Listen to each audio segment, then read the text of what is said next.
Na, įsivaizduokime momentą, kai gimsta žmogus. Mes esame taip įprasti manyti, kad tai tiesiog pati didžiausia biologinė loterija visatoje. Būtent toks atsitiktinumas. Taip, atrodo, kad viską nulėmė atsitiktinumas, genų kombinacija ir tas vienas greičiausias spermatozoidas, kuriam tiesiog pasisekė. Bet kas, jeigu viskas yra visiškai kitaip? Kas, jeigu tas žmogus savo tėvus išsirinko pats? Oho, tai tikrai keičia perspektyvą. Dar daugiau, kas, jeigu jis iš anksto ir visiškai sąmoningai išsirinko net ir savo būsimas gyvenimo traumas, išbandymus bei kančias? Aš asmeniškai buvau labai nustebinta šios idėjos. Ir tai yra visiškas, absoliutus tradicinės pasaulio žiūros lūžis. Tokia perspektyva mus perkelia iš biologinio atsitiktinumų, iš tos aplinkybių aukų pozicijos į visiškai kitą lygmenį. Mes tampame savo pačių likimo architektais. Ir nors moderniam mokslo padiktuotam protui tai skamba beveik kaip mokslinė fantastika, žinai, senosiuose kultūrose tai buvo laikoma fundamentalių realybės dėsnių. Būtent šią koncepciją mes šiandienos analizėje ir narpliosime. Mes remiamės nepaprastai detalę YouTube kanalo Interesnič vaizdo paskaita, kurioje išsamai išdėstoma senovės vedų filosofija apie sielos kelionę. Ir mes nesiruošiame kalbėti apie kažkokią miglotą, neapčiuopiamą mistiką, tiesa? Tikrai ne. Vedų tekstai siūlo labai struktūruotą, sakyčiau, logišką ir beveik inžinierinę sistemą. Ji bando paaiškinti tą patį sunkiausią klausimą. Kodėl mes esame ten, kur esame? Bet žinoma, kad suprastume, kaip pasirenkami tėvai, pirmiausia turime išsiaiškinti, kas apskritai atlieka šį pasirinkimą. Šiuolaikinis pasaulis žmogų mato tiesiog kaip kūną, o sąmonę kaip atsitiktinę neuronų kibirkštis smegenyse. Taip, tai tas klasikinis materialistinis požiūris. Būtent, tačiau čia viskas apverčiama aukštyn kojomis, ar ne? Nes aš skaitydama tikrai buvau priblokšta. Visiškai. Vedų filosofijoje žmogus nėra kūnas turinti sielą. Žmogus yra pati siela, ji vadinama dživatma, kuri šiuo metu tiesiog naudojasi kūnu. Geras. Tai tarsi keliautojas, kuris keičia apsiaustą priklausomai nuo oro. Jei sninga, jis apsivelka storą paltą, jei šilta, lengvus marškinius. Tas paltas gali susidėvėti, suplyšti, jį galiausiai tenka išmesti, bet pats keliautojas juk nesikeičia ir nedingsta. Ši keliautojo analogija yra puiki, bet mane labiausiai intriguoja tai, kaip tiksliai apibūdinamas tas keliautojas. Mes kalbame ne apie kažkokį beforminį debesėlį, žinai, aprašomės neįtikėtinai tikslus sielos dydis. Taip, 1/10,000 plauko galiuko dalis. Taip, 1/10,000. Pabandykime tai vizualizuoti. Padalinti plauko galiuką į 100 dalių, o tada kiekvieną tą miniatyrinę dalį dar į 100. Tai yra mikroskopinis neįsivaizduojamai mažas taškelis. Skamba neįtikėtimai. Taip, ir kaip tokia maža erdvė gali savyje talpinti milijonų gyvenimo atminties, norus ir visą asmenybę. Štai kur pasireiškia skirtumas tarp fizikos ir metafizikos. Mūsų smegenys įpratusios informaciją matuoti turiu. Jei duomenų daug, reikia didelio kietojo disko. Tačiau siela yra dvasinės, o ne materialos prigimties. Tai nepaklūsta fizikos dėsniams? Būtent, ji nepaklūsta erdvės dėsniams. Galime tai įsivaizduoti kaip patį tobuliausią kvantinį archyvą, kuris neužima fizinės vietos, bet savyje nešasi visa evoliucijos patirtis. Ir ši siela, šis mažas taškelis, nėra smegenyse. O kur tada? Ji reziduoja širdies srityje energetinėme centre, anahata čakroje. Ir ji egzistavo dar gerokai prieš atsirandant pačiai Saulės sistemai. Ji nesukuriama ir nesunaikinama. Ir čia mes atsitrenkėme į modernėją embriologiją. Nes mes juk žinome, kad embriono širdis pradeda plakti maždaug 21 ar 22 dieną po pastojimo. Smegenų, kurias mes laikome sąmonės centru, ten dar apskritai nėra. Taip, juk nėra jokios nervų sistemos. Būtent. Tradicinė biologija tai aiškina tiesiog kaip mechaninis ruomens susitraukimą. Bet pagal šią sistemą tai yra kažkas kur kas monumentalesnio. Tikrai taip. Tai laikoma momentu, kai siela formaliai įeina į savo naują buveinę. Ir tarsi ištarė, aš čia. Tas pirmasis širdies dūžis nėra tiesiog biologinis refleksas. Tai metafizinės energijos manifestacija materijoje. O? Be to šalia šios individualios sielos visada yra ir paramatma. Tai aukščiausioji siela, kuri lydi ją kaip nešališka stebėtoja ir patarėja. Vadinasi, mes turime tokį amžiną keleivį, bet man iškart kyla natūralus klausimas, ar visi gyvi padarai turi šią pasirinkimo laisvę? Ar, pavyzdžiui, gyvūnai taip pat renkasi, kur gimti? Tai labai geras klausimas. Gyvūnai taip pat yra sielos, tačiau jų patirtis iš esmės skiriasi. Gyvūnijos pasaulyje sąmonė yra uždengta labai tankių instinktų šydų. Aha, tai jie negali rinktis. Ne, gyvūnas negali sąmoningai analizuoti, reflektuoti ar pasirinkti savo kelią. Jis tiesiog automatiškai nešamas savo praeities veiksmų srovės.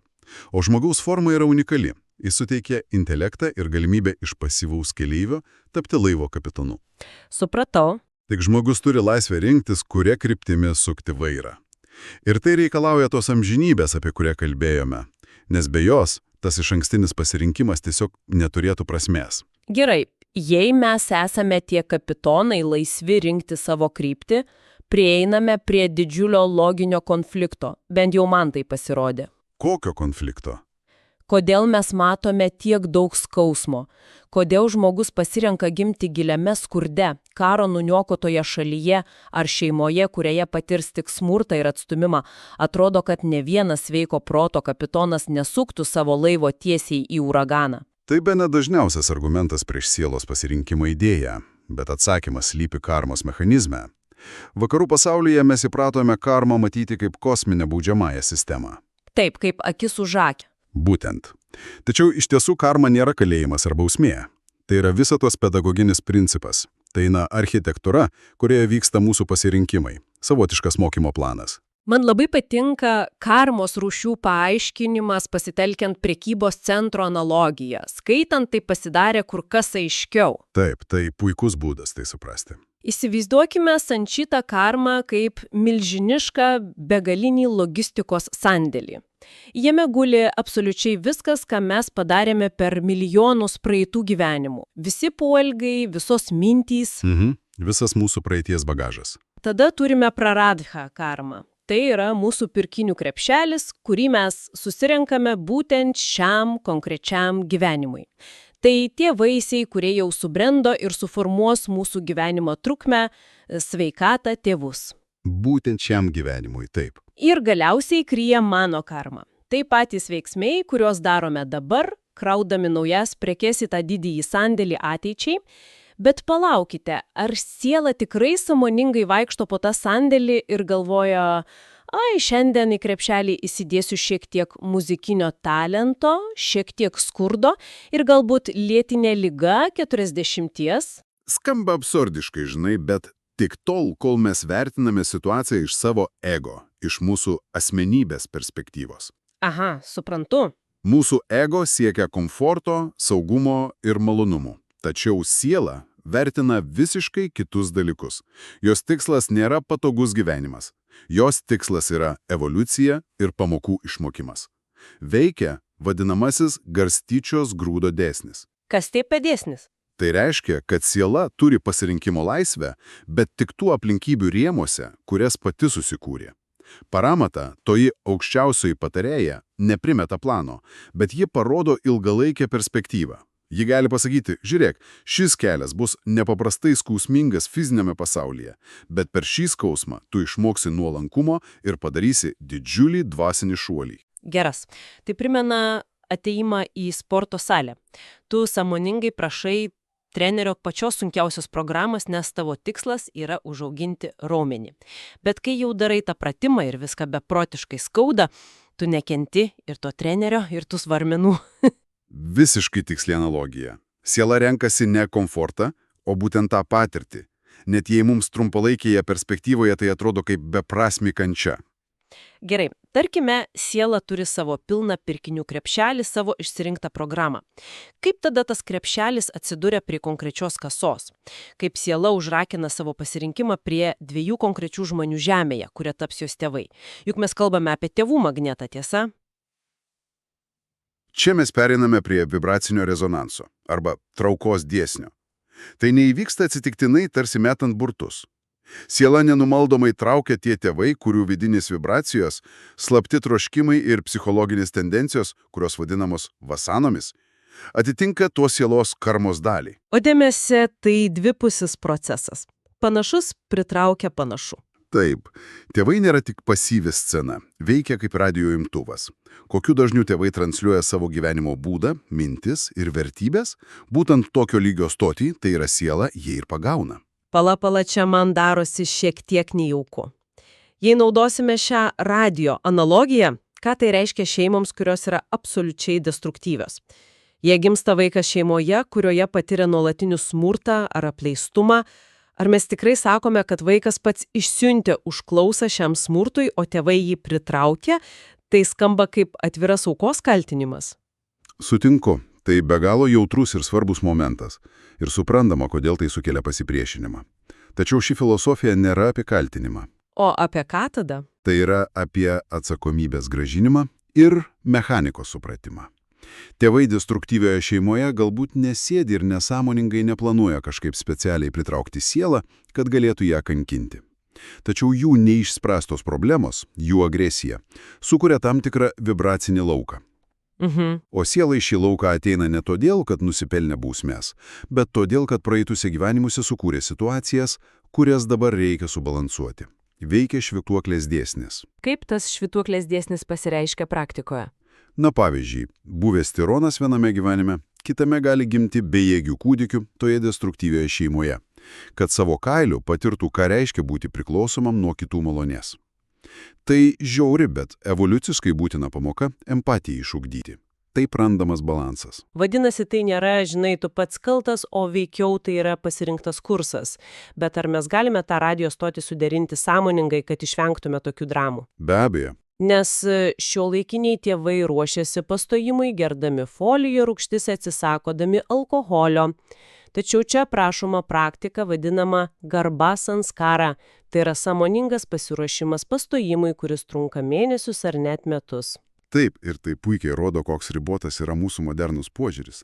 Mes ruošiame tik fizinį inkubatorių. Tik kūną, argi? Būtent. Garba sanskara apima kūno valymą, bet dar svarbiau proto ir santykių valymą. Tėvai medituoja, atsisako smurtinio maisto, harmonizuoja savo ryšį. Jie kelia savo vibracinį dažnį tam, kad taptų magnetų aukštesnio lygio, harmoningesniai sielai, kuriai nebereikia mokytis per grubų skausmą. Oho, tai šeimos planavimą paverčia gilią dvasinę praktiką? Tikrai taip. Gerai, dažnai sutapo, tėvų ir sielos magnetas suveikia, bet mes vis dar gyvename fizinėme pasaulyje. Kaip metafizinė siela realiai išžengia į biologinį pastojimo procesą. Nes čia atsiranda detalės, kurios mane tiesą sakant privertė skaityti šaltinį kelis kartus. Taip, ten yra tikrai stebinančių dalykų. Mes mokėmės, kad apvaisinimas tai milijonų spermatozoidų lenktynės. Tačiau senovės traktatai aprašo visiškai kitokį kelią. Ar tikrai norima pasakyti, kad siela pas tėvą patenka per, maistą ir orą? Taip, moderniausiai tai skamba labai neįprastai. Pagal vedų tradiciją, siela nėra tiesiog pasyvi energija, laukianti, kol ląstelė susijungs. Jie aktyviai pasirenka tėvą ir įsikūrė jo gyvybinėje energijoje. Jie gali patekti per elementus, orą, maistą, vandenį ir integruotis į tėvą sėkmę. Šiame kontekste spermatozoidų lenktynės yra biologinė transporto priemonė. Tik pagalbinis procesas. Būtent.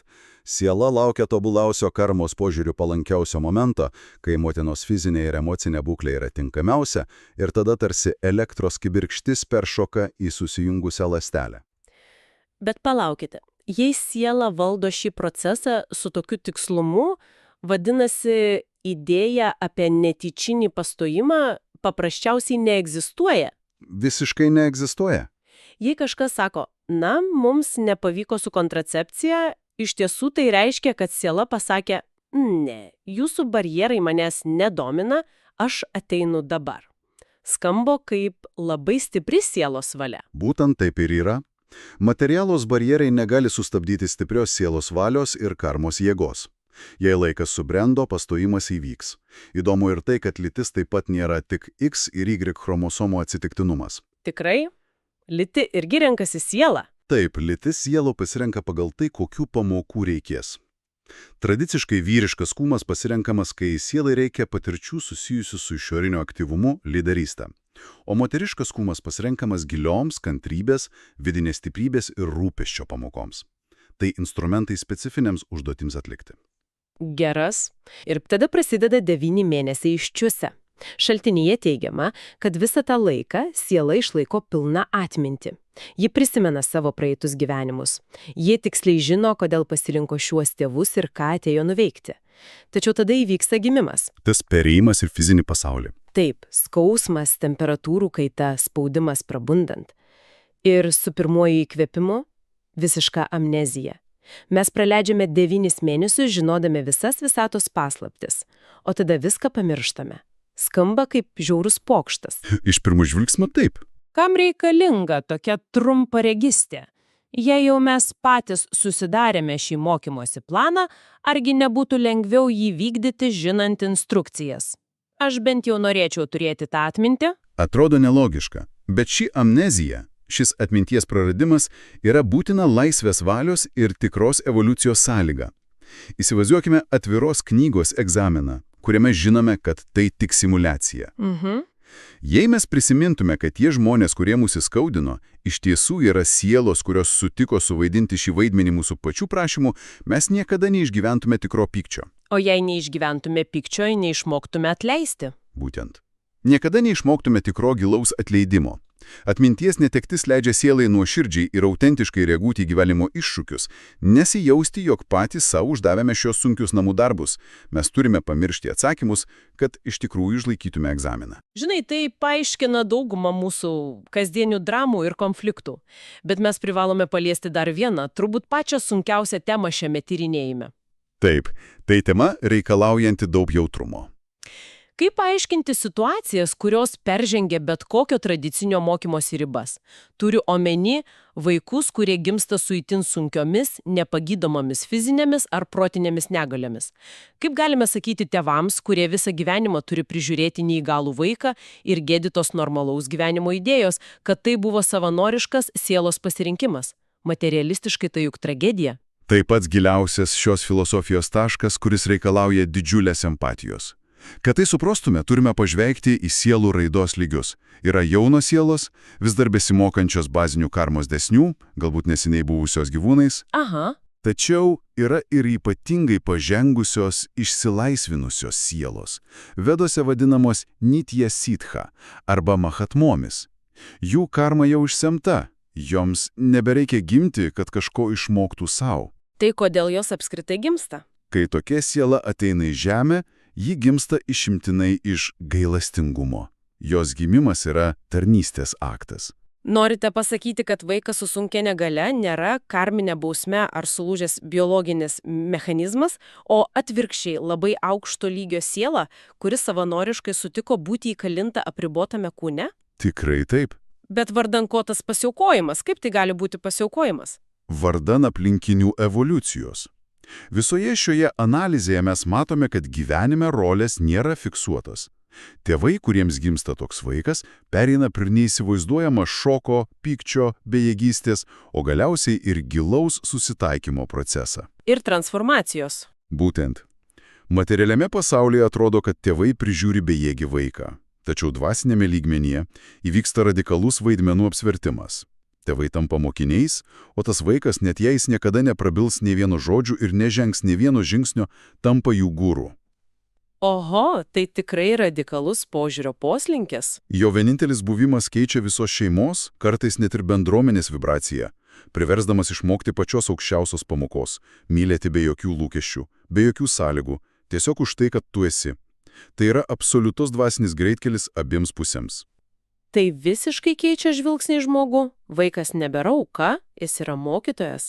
Beje, kalbant apie suaugusias sielas apskritai, šaltinyje minima, kad joms būdingas ankstyvas sąmoningumo prabudimas, natūralus atsiribojimas nuo materialių daiktų, nepaprastai gili empatija. Taip, ir stipri trauka dvasiniams dalykams. Ir tarnauti, padėti kitiems atsibusti ir transformuoti pasaulį aplink save. Žinai, po visos šios išsamios, kartais gal net sukrečiančios filosofijos mes turime grįžti prie praktinio klausimo. Ką mums su tuo daryti šiandien? Kokia šio žinojimo praktinė vertė kasdienybėje? Skaitant šią medžiagą, man atėjo labai aiški mintis. Kokia? Kiek daug terapijos valandų ir išlietų ašarų būtų galima sutaupyti tiesiog pakeitus pagrindinį požiūrį, kai pereiname iš to desperatiško už ką man tai į konstruktyvų ko mane tai moko. Tai atneša sunkiai aprašomą emocinį palengvėjimą ir išlaisvinimą. Pirmiausia, tai išlaisvina nuo nuoskaudų savo pačių tėvams.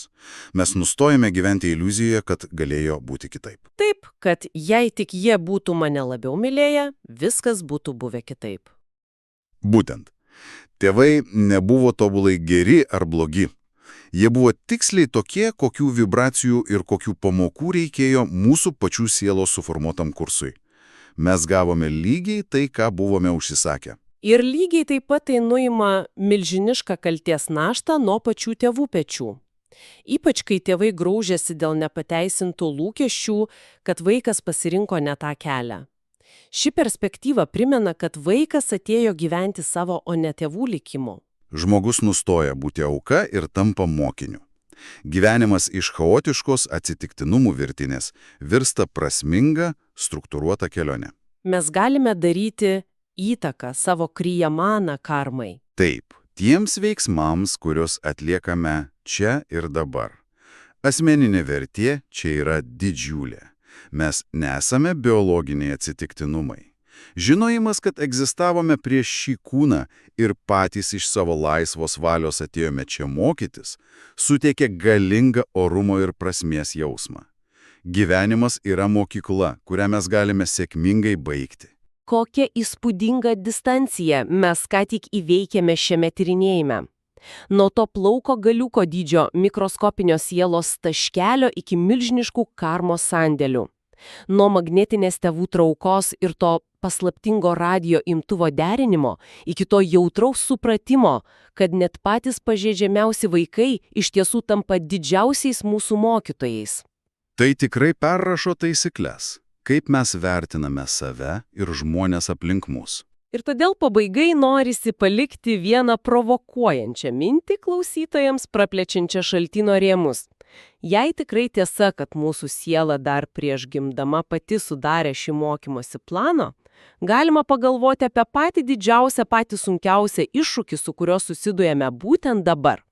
Kas, jeigu tai nėra jokios piktos lemties bausmė ar nelaimingas atsitiktinumas? Kas, jeigu tai yra pagrindinis, pats svarbiausias mūsų sielos baigiamasis egzaminas? Egzaminas, kurį mes patys savo paskyrėme, puikiai žinodami, kad turime absoliučiai visas reikalingas jėgas jį išlaikyti. Ką šis žinojimas keičia mūsų sprendimuose šiandien? Ačiū, kad leidotės į šį gilų tyrinėjimą kartu, linkime prasmingos kelionės ir iki kitų atradimų. Iki.